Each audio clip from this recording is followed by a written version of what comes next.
فرق نہیں پڑنا.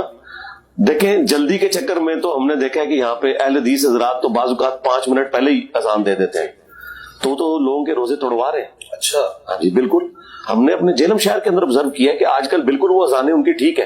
حنفیوں کے بھی بات ہو رہی ہیں, جیسے ہی رمضان شروع ہونا ہے نا, ایک دن میں کون سا ایسا ٹائم ٹیبل چینج ہو جاتا ہے, بس ایک ان کے دماغ میں ایک چیز چھائی ہوئی ہے تو وہ اذان پہلے دے دیتے ہیں, لوگوں کے روزے توڑوا دیتے ہیں. آپ نے ٹائم ٹیبل کو فالو کرنا ہے. حالانکہ اہل حدیث حضرات کا سب سے بڑا ادارہ دارالاسلام پبلیکیشن ہے, ان کی اپنی ٹائمنگ کے مطابق بھی نا 6-7 منٹ پہلے وہ غروب آفتاب کروا رہے ہوتے ہیں, اور دارالاسلام کی ٹائمنگ بالکل درست ہے. تو وہ اپنی ٹائمنگ کو بھی فالو نہیں کر رہے. وہ 1955 کے اندر کہیں انہوں نے کوئی ٹائم ٹیبل ان کے لوگوں نے اس وقت کوئی کیلکولیٹ جو لمیٹڈ سورسز کے اندر کیے, ہم ان کی نیت پہ شک نہیں کرتے, لیکن اب تو ہمیں پتہ چل چکا ہے کہ پراپر ٹائمنگ کیلکولیٹ کرنے کا طریقہ کیا ہے. تو اس کے بعد تو اب میرا خیال ہے کوئی گنجائش نہیں ہونی چاہیے.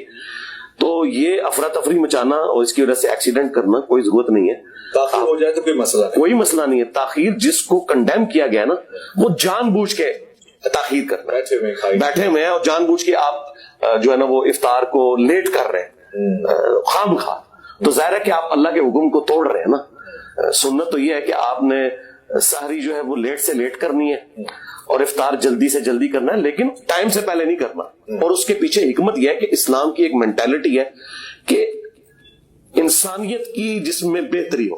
بہتری تو یہی ہے نا کہ آپ کے روزے کا سپین کم ہو جائے گا, وہاں سے آپ ساری لیٹ کریں اور افطار ٹائم پہ فوراً کر لیں, تو آپ کو وہ تکلیف اور مشقت جو روزہ کی ہے وہ کم سے کم وقت کے لیے گزارنی پڑے گی. باقی اس کو جو سنی شیعہ کنفلکٹ بنا کے ایک مصیبت کھڑی کر دی ہے نا, تو یہ بالکل غلط ہے. اچھا, کچھ ریسرچر نام نہاد یہ بھی کہتے ہیں جی دین تو ایک ہی ہے, اللہ تعالیٰ نے جو وقت رکھ دیا وہ سب کے لیے یکساں ہے. مثلا حضرت عیسیٰ علیہ السلام کے زمانے میں جو روزے رکھے جاتے تھے, آج ان کی قوم یا ان سے چاہنے یا محبت کا دعویٰ کرنے والے چاند دیکھ کے افطار کر رہے ہیں. اگر تو اصلاً تو ہمیں وہیں تک جانا چاہیے, تاخیر کرنی چاہیے, بجائے یہ کہ بالکل جب سورج اپنی کرنیں چھوڑ رہا ہو, رخصت کر رہا ہو, اس وقت الوداع نہ کہیں. دیکھیں جی قرآن میں بالکل واضح ہے کہ آپ نے روزے کو مکمل کرنا ہے رات ہونے تک. اب رات کی ڈیفینیشن جو ہے وہ یہی ہے کہ غروب آفتاب کے بعد رات ہو جاتی ہے. یہ جو شام کا لفظ بولا جاتا ہے نا, وہ غروب آفتاب سے لے کے عشاء کا وقت داخل ہونے تک کو شام نہیں کہا جاتا.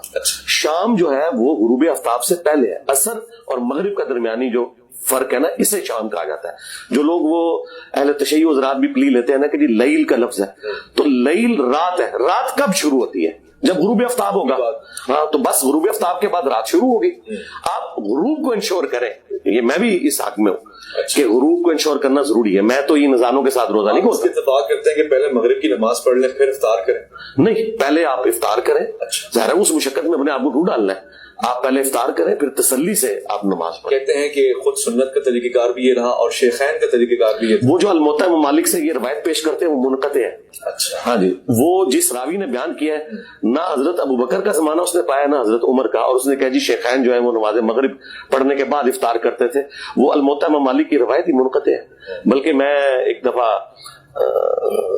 اپنے استاد کے پاس بیٹھا ہوا تھا, جو میری ایک ہی ریکارڈنگ ہے مولانا اسحاق صاحب رحمہ اللہ کے ساتھ, جو 40 کوسچنز ہیں جو 23 مارچ 2012 کو ریکارڈ ہوئے تھے. تو اس دوران انہوں نے ایک کتاب اٹھائی ہوئی ہے اور وہ اینک سے کر رہے ہیں, اور پھر وہ انہوں نے ساتھ ہی بولا کہ بھئی اینک تے شیخان دا زمانہ ہی نہیں پایا ہوا, ایک ہی میں کہندا ہوا ہے. وہ یہی مسئلہ اس وقت بیان کر رہے تھے, اور یہ ویڈیو میں بھی آیا ہوا ہے. یعنی یہ جو میں کہہ رہا ہوں نا روایت منقطع ہے, تو یہ میرا صرف موقف نہیں ہے.